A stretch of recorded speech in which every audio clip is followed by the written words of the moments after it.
by the door, wherever they want it. And obviously, then they filled even more product into the gray market during that day. At the same time, Amazon, you want to talk? Yeah, no, I'm listening. So you're describing how the gray market has fueled the price erosion in Germany, specifically online.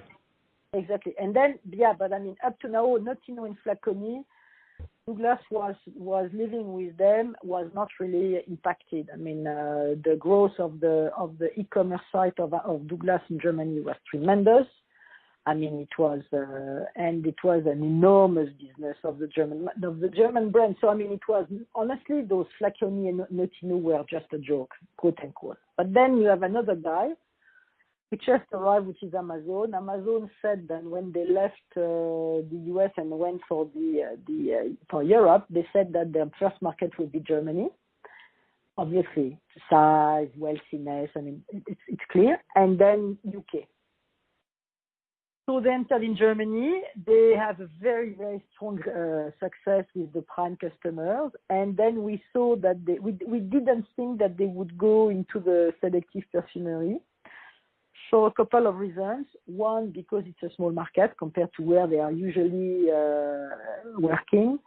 Second of all, because there is the famous EU selective distribution contract directive, which forbids, which allows suppliers not to supply goods to Amazon or to any pure player who has no stores.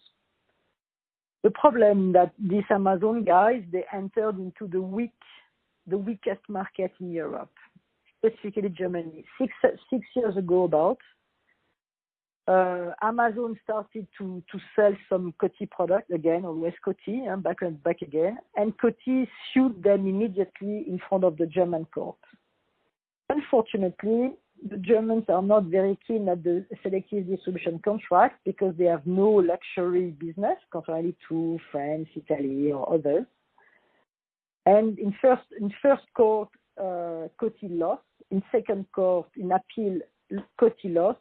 And finally, they only won 5-6 years after, in June 17, where the EU court said, you are right, Coty, you are authorized not to sell to Amazon because of the EU distribution contract.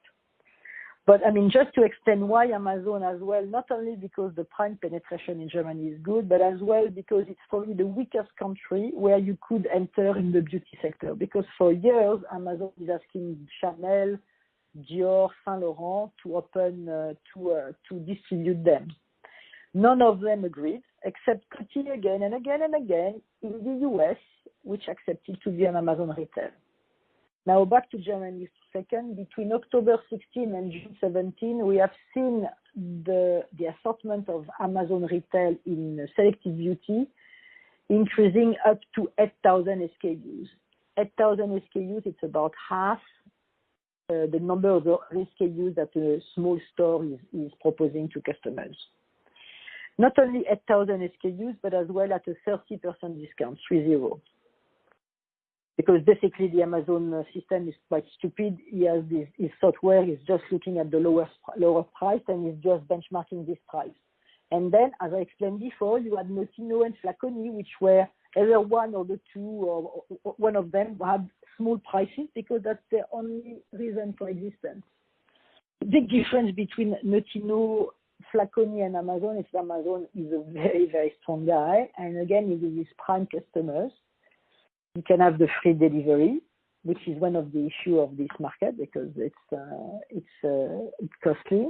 And finally, because the customers in Germany are very value driven or price driven. That's why you saw, and you're right now, I'm back to what you said, you saw that the traffic in store started to decrease while Amazon was increasing.